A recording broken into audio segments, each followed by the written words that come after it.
Month में हम कैसे इतना सारा सिलेबस कंप्लीट करेंगे? जैसे कि हमारे फोर यूनिट्स होते हैं हर एक सब्जेक्ट के। 4 यूनिट्स हम आप ही बताओ कि एक महीने में हमने 4 यूनिट कैसे कवर करने हैं? और पिछले साल से हमारी फीस बढ़ गई है। पिछली बार स्टाफ भी अच्छा था, टीचर भी अच्छे थे, मतलब सब कुछ था। इस बार फीस भी बढ़ा दी है, टीचर भी नहीं है। यूनिवर्सिटी आगे बहाना ढूंढती है कि बच्चे फेल हों, जल्द से जल्दी हम वो करवाएं, रीवैल्यूएशन करवाएं इनकी। कुछ दिनों में कंट्रेक्चुअल फैकल्टी का प्रॉपर अरेंजमेंट नहीं किया गया तो आने वाले समय में मजबूरन हमें विद्यार्थी परिषद की सभी इकाइयों को सड़कों पर उतरकर धरना प्रदर्शन करना पड़ेगा। एक सब्जेक्ट की 16 डाइवर्सिटीज की जाती है, वहां पर एक प्रोफेसर 4 प्रोफेसर का वर्कलोड तो नहीं उठा सकता।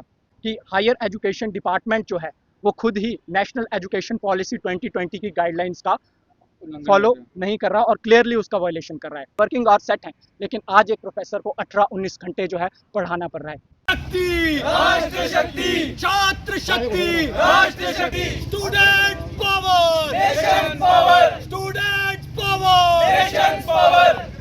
नाम शबाना फारूक है, मैं सेकंड ईयर की स्टूडेंट हूँ विद मेजर पॉलिटिकल। जैसा कि राहुल ने कहा कि 1 अगस्त से एज पर रिकॉर्ड हम देखें तो 1 अगस्त से हमारी क्लासेस हुई हैं, लेकिन प्रोफेसर अगस्त में हमारी कोई भी क्लास नहीं हुई है, ना कोई हमारा प्रोफेसर था। अभी कुछ ही टाइम पहले थोड़ी फैकल्टी आई है कुछ सब्जेक्ट्स की, लेकिन फिर भी स्टिल कुछ टीचर्स होते हैं प्रेजेंट कॉलेज में, लेकिन फिर भी हमारी क्लासेस नहीं होती हैं।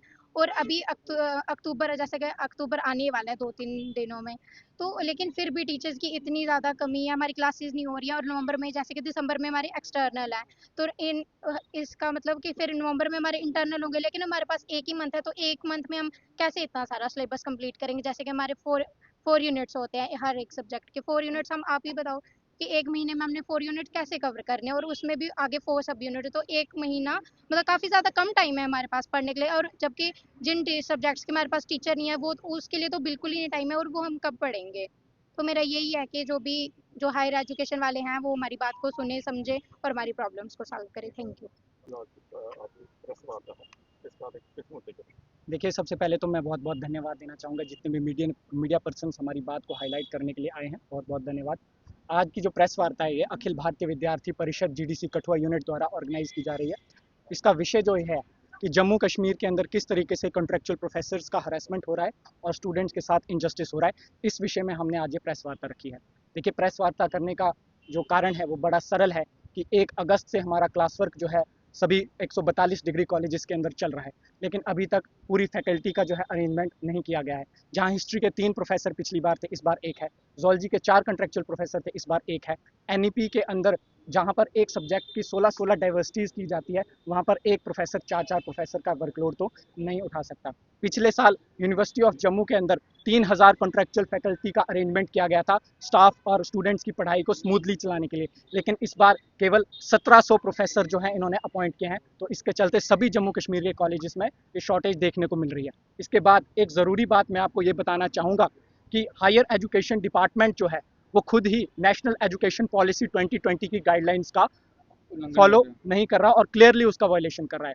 आप पोर्टल पर देखिए, क्रेडिट सिस्टम हमारा होता है, उसमें मेजर सब्जेक्ट के 4 क्रेडिट और माइनर क्रेडिट सब्जेक्ट के 4 क्रेडिट अलग से होते हैं। पोर्टल पे आप आज भी चेक करके दीजिए, वो सिर्फ 4 क्रेडिट शो कर रहे हैं। दूसरा, यहाँ पर ये होता है कि एक प्रोफेसर के लिए फिक्स वर्किंग आवर्स सेट किए गए हैं कि एक प्रोफेसर 16 घंटे एक हफ्ते में पढ़ाता है, ये वर्किंग आवर्स सेट हैं, लेकिन आज एक प्रोफेसर को 18-19 घंटे जो है पढ़ाना पड़ रहा है। इसके कारण से, और यहाँ पर इसका मेन कारण जो उन्होंने लूप होल्स निकाले हैं पॉलिसीज़ के अंदर, वो ये है कि इन्होंने जिस सब्जेक्ट या जिस डिपार्टमेंट के अंदर किसी कॉलेजेस में 10 बच्चे हैं, या बायोटेक फॉर एग्जांपल ले लें, कम सब्जेक्ट हैं, अगर 10 बच्चे हैं तो उसको ये वर्कलोड में कंसीडर ही नहीं कर रहे, वहाँ के लिए स्टाफ ही नहीं भेज रहे। अगर 10 बच्चे भी हैं तो जिम्मेदारी तो भैया हायर एजुकेशन डिपार्टमेंट की है, आपको स्टाफ प्रोवाइड करना है। इसी कारण, इसी लूप होल और इसी पॉलिसी वायलेशंस को करके हायर एजुकेशन डिपार्टमेंट ने 50% तक का कम स्टाफ यहाँ पर अपॉइंट किया है।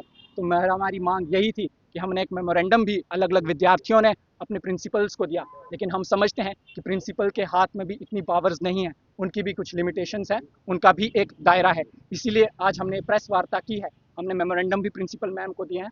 अगर आने वाले समय के अंदर 2 महीने हो चुके हैं, दिसंबर में हमारे एग्ज़ाम है, नवंबर में इंटरनल्स हमारे स्टार्ट हो जाएंगे, असाइनमेंट्स आ जाएंगी, खींच कर हमारे पास 1 महीना बाकी है। अगर कुछ दिनों के अंदर higher education department director colleges Sheikh Ajaz Bashir और एजुकेशन मिनिस्टर माननीय सकीना इत्तू जी ने अगर इस पर कोई संज्ञान नहीं लिया, कुछ दिनों में कंट्रेक्चुअल फैकल्टी का प्रॉपर अरेंजमेंट नहीं किया गया तो आने वाले समय में मजबूरन हमें विद्यार्थी परिषद की सभी इकाइयों को सड़कों पर उतरकर धरना प्रदर्शन करना पड़ेगा, कॉलेजेस का बहिष्कार करना पड़ेगा और इसका जिम्मेदार कोई और नहीं एजुकेशन मिनिस्टर सकीना इतू जी होंगी और उनके साथ डायरेक्टर कॉलेजेस शेख अजाज बशीर जी होंगे। धन्यवाद। मेरा नाम भास्कर कुमार है। मैं हिरानगर से आता हूँ। तो मैंने यहाँ पे एडमिशन मतलब हमारे यहाँ पे डिस्ट्रिक्ट का बढ़िया कॉलेज है, तो यहाँ पे एडमिशन ली थी कि यहाँ पे आएंगे बढ़िया सीखेंगे, बढ़िया सब कुछ करने को मिलेगा। पर यहाँ पे जब आते हैं तो पहले पहले साल से कुछ अलग होता है, अगले साल में कुछ अलग हो जाता है। जैसे पिछले साल से हमारी फीस बढ़ गई है। पिछली बार स्टाफ भी अच्छा था, टीचर भी अच्छे थे, मतलब सब कुछ था। इस बार फीस भी बढ़ा दी है, टीचर भी नहीं है। अब जैसे देखा जाए तो जैसे हमारे 1 अगस्त से कॉलेज लग रहे हैं, पहले मेंशन किया गया जैसे अकॉर्डिंग टू द स्पीच। तो जैसे पहले मेंशन किया गया कि हमारे 1 अगस्त से कॉलेज लग रहे हैं। तो सब मैक्सिमम सब बच्चों को पता है कि 1.5 महीने तक तो हमारी कोई क्लास ही लगी नहीं। तो जो जब 15 दिन हमें कॉलेज में आते हुए हो गया, तो पहले हमारा फॉर्म भरा लिया, एग्जामिनेशन फॉर्म, कि एग्जामिनेशन फॉर्म भरो, उसके लिए आपके एग्ज़ाम होंगे। तो मतलब बात यह है कि 1.5 महीने तक पहले तो कोई कॉलेज नहीं आया, कोई टीचर नहीं आया। जब बच्चे कॉलेज आने लगे तो पहले उनसे फॉर्म भरा लिए कि आपके पेपर होंगे। बाद में जब टीचर ही नहीं पढ़ा रहा है, टीचर आ ही नहीं रहा है, कोई बात ही नहीं हो रही है स्टूडेंट की टीचर के साथ, बाद में फिर जब बच्चे पेपर देंगे बच्चे फेल हो जाएंगे। बच्चे फेल होते हैं तो यूनिवर्सिटी आगे बहाना ढूंढती है कि बच्चे फेल हों, जल्द से जल्दी हम वो करवाएं, रीवैल्यूएशन भरवाएं इनकी। कोई 1200 मांग रहा है, कोई 1800 मांग रहा है। सर फैमिली इस कॉलेज में ऐसे ऐसे बच्चे भी कॉलेज में ऐसे ऐसे बच्चे भी पढ़ते हैं जिनके पेरेंट्स के लिए एक सेम की फीस निकालना भी बहुत बहुत हैंड हार्ड मनी होता है उनके लिए। पर ये बात ना स्टाफ समझता है। स्टाफ की तो कोई गलती नहीं है, यूनिवर्सिटी कोई समझती नहीं है ये बात को। यहाँ पे बनी बसोली इतनी इतनी दूर से बच्चे आते हैं, 150 किलोमीटर, 170-60 किलोमीटर दूर से बच्चे आते हैं, इसलिए कि अपना फ्यूचर बनाएंगे, अपना फ्यूचर सिक्योर करेंगे, अपने पेरेंट्स को हेल्दी एज दे आगे हेल्दी लाइफस्टाइल दे पाएंगे। पर आगे आके इधर पता चलता है ना कुछ कोई सुन रहा है, ना कोई बोल रहा है, ना कोई करने वाला है, ना कोई करके दे रहा है। बस यही है कि सर हमारी बात ज़्यादा से ज़्यादा आगे बढ़ाई जाए, हमारे लिए कुछ सोल्यूशन निकाला जाए। हम नहीं चाहते कि हमारा टाइम वेस्ट हो और ना कि किसी और का टाइम वेस्ट हो। बस दैट्स ऑल।